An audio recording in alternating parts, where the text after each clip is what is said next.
Hello, and welcome to Sustainability Explored, a podcast where we make complicated concepts easy and understandable, where buzzwords like sustainability, climate change, environment, green economy, circular economy, climate justice, and so on start making sense, where we approach the professional field with love, care, and most importantly, interest. Last time, less than 2 weeks ago, I recorded my 10th episode, celebrating sort of a first milestone here, after a more than 2 months break. And gosh, it makes my heart sing to see the number of plays grow every day and to see the new listeners engaging and reaching out to me with questions and comments. Thank you all so much for your interest and for sharing this journey with me.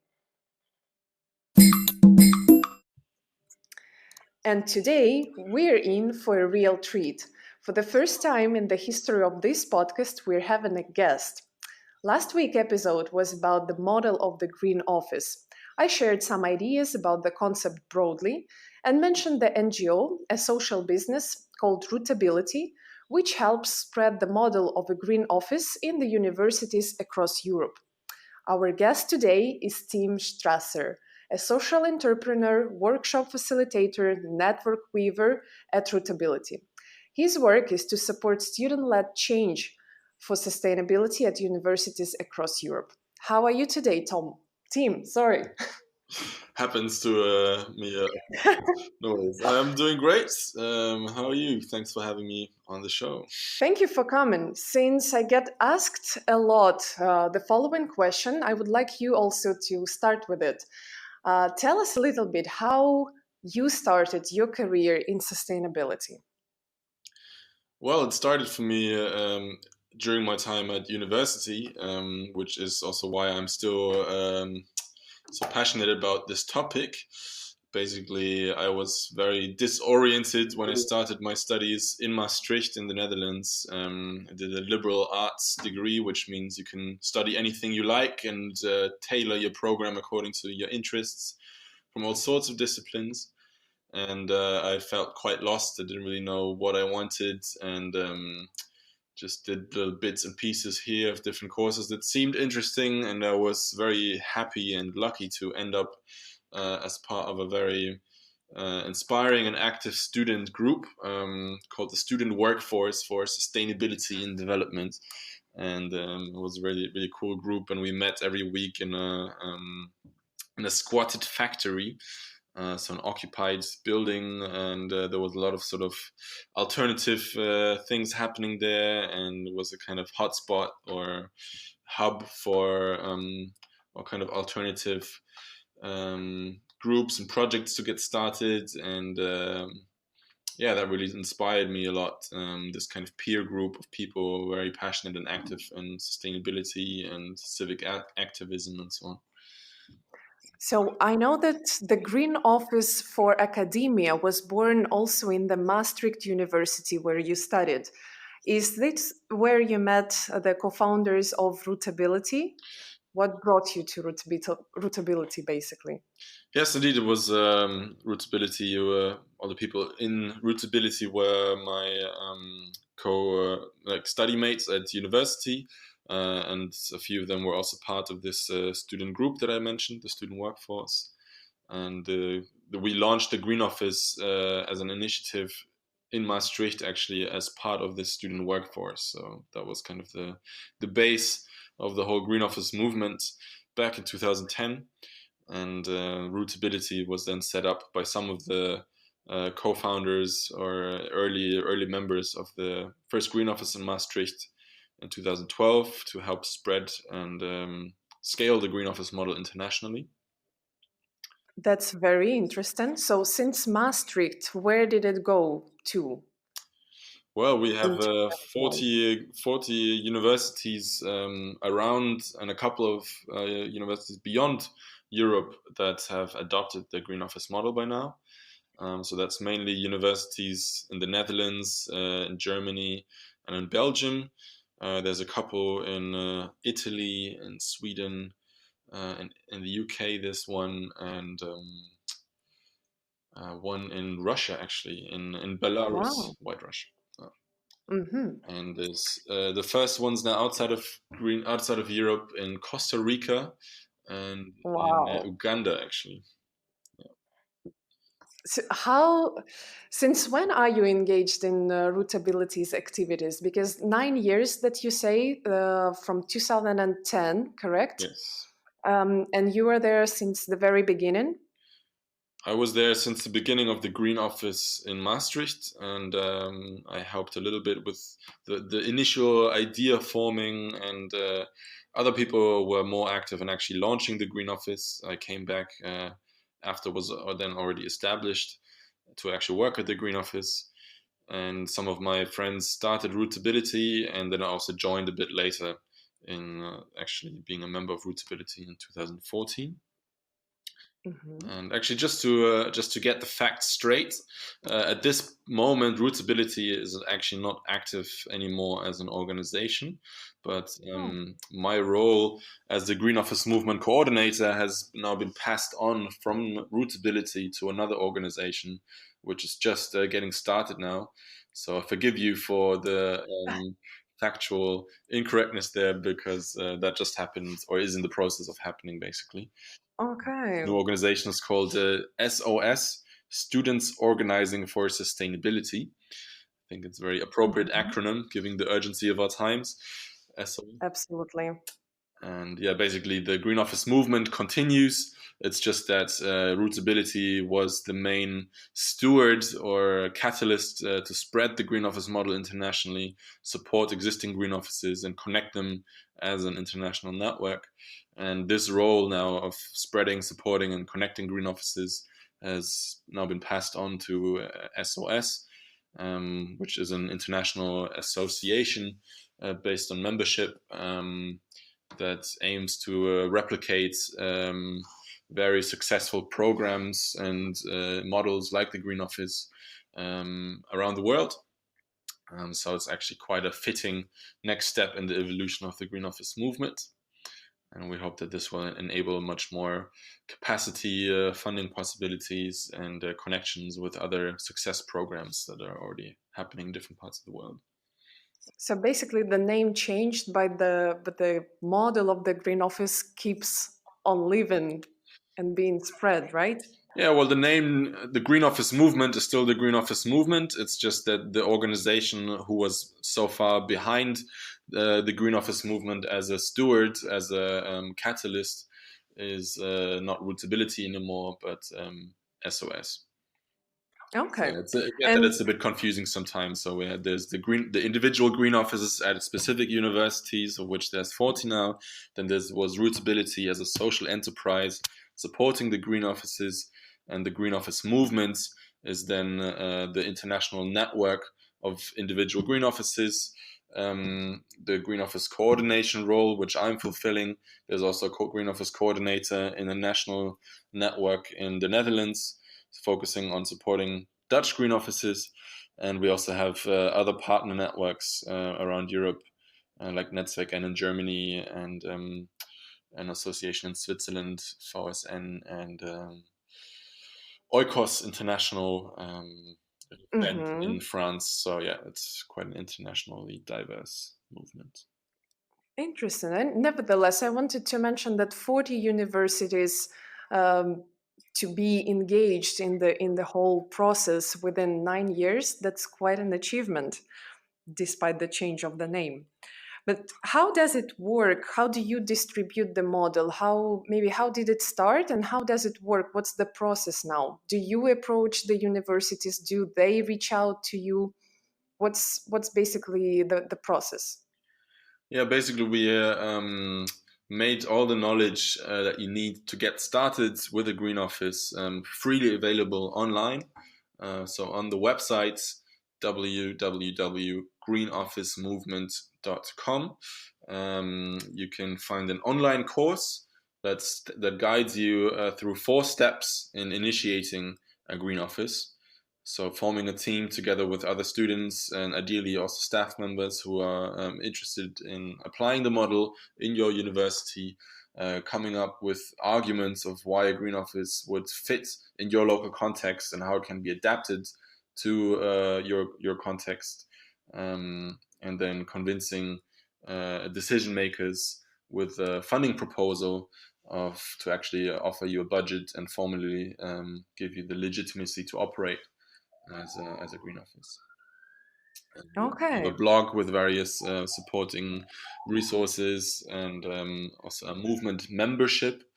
So once you're active as a green office initiative or established as a proper green office, you can join the movement membership, and that means that you can join like online calls to connect and learn from other green offices. And we have various resources to support people, templates, and Facebook group. So there's a kind of online community for people to support each other. And Is it free? so, yeah, well, basically the as I said, the online course and all the materials on our website, they're freely accessible, and also the movement membership is free to join for green office initiatives or established green offices. Yet we do encourage those who have those established green offices, which have funding from the university, to pay an annual financial contribution to enable mainly me as the movement coordinator to organize those channels for green offices to connect and learn from each other. Okay, we are talking about green office in the academia, but how, according to you, it can be different from the green office's model implementation, establishment of the green office in the companies, in the organizations? Is there any particular striking difference? Um, well, first of all, I think it's probably important to look at if a company has a green office, then usually it's more about actually greening office spaces, and this is not what the green office is about when we're talking about the green office. Um, so the green office in the context of universities is about institutionalizing, embedding sustainability in all domains of the university through combining the bottom-up activities of students and staff members with the top-down support of university decision makers. And basically, the green office then acts as a catalyst to promote sustainability in all aspects of the university, in research and education, in the operations, the governance, and the community engagement, as well as the connection with the community beyond the university. And there might be similar models in some companies. I'm not aware of any of them that's actually called Green Office. But The yeah, WWF Finland is one of the catalysts of the green offices for the companies. right. Yeah, I still have to have a closer look at that one actually. Um, But you're right. I also get to hear that a lot, that when I mention green office, people are like, is it all painted in green, or does it mean there are only flowers in there or trees? Well, no, that's much more deeper as a concept than just turning off the lights or printing on double-sided paper and so on. But it's very nice to hear that green office at the universities also engages like learning opportunities, opens up learning opportunities for the students, and um, kind of changes probably even their mentality towards sustainability. yeah, exactly. So the educational aspect of green office is definitely one of the key components.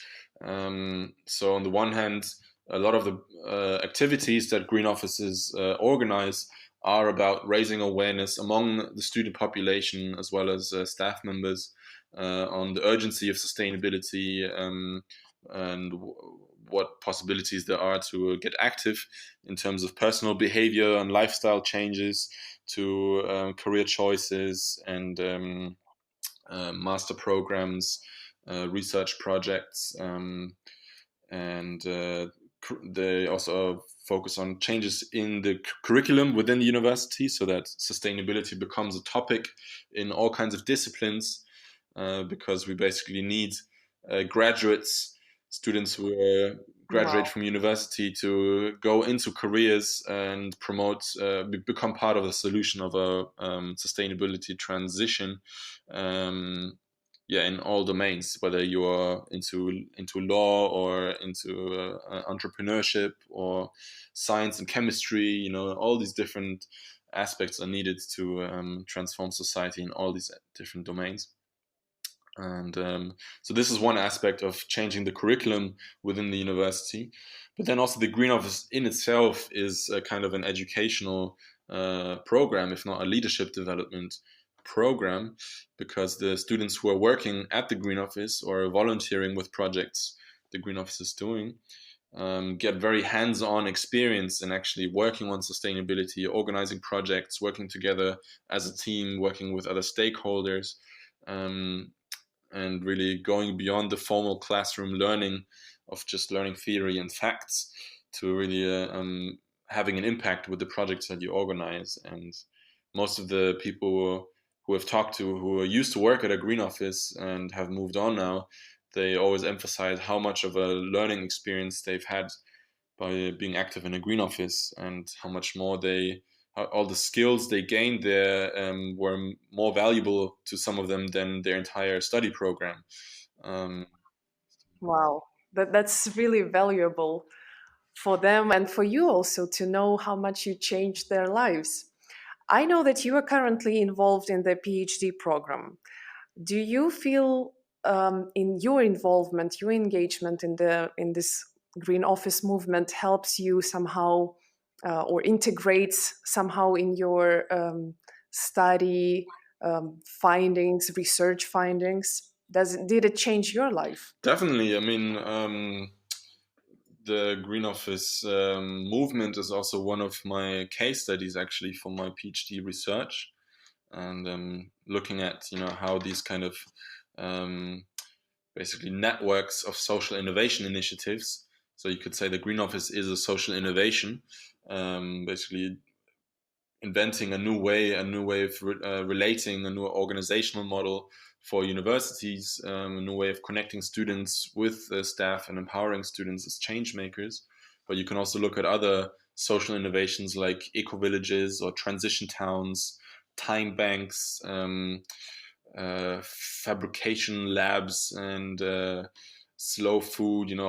There's basically examples of social innovation in all kinds of fields in society, and the Green Office movement is just an example that I'm looking at, where I'm involved in myself, but I'm also looking at another movement, the eco village movements and the transition town movement, and how these kind of networks can become really transformative in terms of actually radically changing society in the long run, and what the role is of network leadership. So people who are supporting the development of those networks, like I am, but also people at various levels of such networks, even like a green office who's very active in coordinating activities with other green offices, organizing meetings and so on. They're also acting as network leaders, and how these kind of That's very engaged people in these networks can support the conditions for these movements to really become transformative. that's really cool. Could you share some success stories or some curious cases that you remember that are on top of your mind of the green office implementation? Might be in the Netherlands, in the European Union, or elsewhere. That you mentioned Uganda, Belarus. That's super exciting. Yeah, basically, one of the projects that is one of my personal favorites, because it really just combines all the domains of the university that we were talking about, is the Living Lab. So the name can sometimes be a bit confusing because it means a lot of different things to different people, but basically, how it works in the context of what green offices do is that they look at which kind of courses in the curriculum offer research opportunities for students, where basically students need to do a course project individually, like a thesis, or as part of a particular course, maybe a quantitative assessment, or doing interviews as a group project, perhaps. And then looking at questions that stakeholders in the university or in the community around the university have around how to improve their sustainability performance. So, for instance, somebody in the university, one of the staff members, wants to improve the vegetarian or vegan options in the cafeteria, and then that could be a project that students work on as part of their curriculum by doing research on which sort of options are actually the most sustainable one, and how can we incentivize people to choose more of those vegetarian and vegan options. Um, and then the solutions developed in those research projects actually get implemented in practice. So this is a really nice example of So it's how a super, green super office applied. combines the research, the education, and the operational dimensions, as well as the community engagement. But yeah, other cool projects, for instance, like Wow. setting up And an urban garden, where is it or implemented? like setting up an urban garden on the campus, or organizing an own course where students can just self-organize their own learning experience on what they want to learn about sustainability. Um, a lot of green office organize like an annual sustainability week, where basically all existing sustainability groups are being profiled and made visible and connecting to each other, um, to really make it a very fun and vibrant experience for all students and get to know what are the opportunities for getting active on sustainability. Um, Yeah. Where is this Live and Lab implemented? At which Yeah, the university? Living Lab is at Utrecht University. They've done a really great job there. Maastricht University started with it. I was actually the one setting it up back then. I'm not sure how active it is currently. Um, in Ghent, they're also doing one in Belgium, and in Wageningen, also in the Netherlands. And I think a few more are wanting to set one up. But those are the ones that are most active on that front. Hmm. And what is is there any um, the concept of the green office? Does it ever have any complete look? How much time does it take to set it up and to say, yes, I have went through the whole process of green office implementation and now it's done properly and correctly? Is there at all any timeline or and a process, let's say, that is, I understand it's flexible and transformative and so on, but can we say, okay, if you want to start with green office, you should have that much time at your disposal? Yeah, well, it does depend quite a lot on the local university context, how long it takes to really get it started. In some cases, it's went as fast as half a year, where there was already a staff member responsible for sustainability, and she really liked the idea, and she just started. She just handed in like a one-page proposal to the university board. They granted the proposal, and then she could hire a team of students. In other cases, it takes 1 year or 2 years even, where it requires a little bit more of convincing. Maybe there's less staff who are really active already on sustainability, and a student group first needs to find out what exactly is already happening on campus, which sort of student groups are active, which are the kind of active staff members or influential staff members who they can get on board to strengthen their case. What are the existing sustainability policies? Does the university already have a vision or any governance like strategies or policies around sustainability? And to what extent are those implemented? So there's a few steps involved in really getting a good picture on what's already going on at the university, where are the gaps, and how could the Green Office basically fill those gaps and make sure that there's much more happening on sustainability, and really convince the key persons who are going to make the decisions on offering funds to the Green Office. And that is also very much dependent on the local context. In the ideal case, the budget for the Green Office comes directly from the executive board. So it's really the legitimacy comes with the money, and when that comes from the center, for the top, so to say, the executive board, then the Green Office has really the most institutional support. But sometimes it comes from a particular faculty or from the student services or facility services or from the educational quality department. Sometimes it's a mix of funding from the university itself as well as from the state or from externally funded projects. But usually, most of the funding ideally comes from the university itself and as centrally as possible. Okay, I could talk to you hours and hours to an end, but since we agreed this interview to be short, to be not more than 20 minutes, and we have already passed over time a little bit, one last question. Could you give the listeners one advice um, what to start with?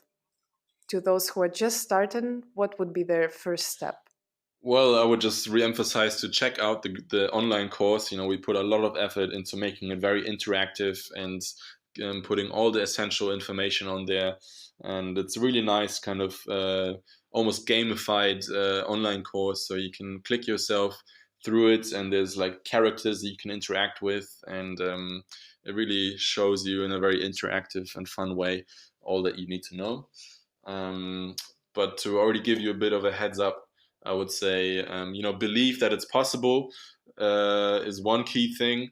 It can be quite a daunting task to think of, wow, I'm going to set up a green office at my university. Just know that a lot of people have done it successfully already, even though it maybe takes a couple of years, or that you might have faced a lot of challenges and people might not support the idea at first or say that it's not possible or that there's no funding. But, don't give up. Believe in yourself, find other people around you. There can be just a small team of 3 or 4 students, ideally some staff member who supports you and can point you to other people to get support with. And just take it step by step as outlined in the course. And get in touch with me, or we also have some other people who are still involved as volunteers from Rootability to offer support in the starting phase. That's a very philosophical advice. Believe in yourself, seek support, and it will happen. Green Office will be established at your university. Thank you very much, team, for joining us today to be our first guest at the podcast called Sustainability Explored. Thank you very much. For all the rest, stay tuned. Team, great pleasure having you here All right, tonight. thanks for having me. Thank you. And everyone out there, good luck with starting a green office and get in touch with me. If you do, we'll put you on the map. Yeah. Goodbye. Bye bye.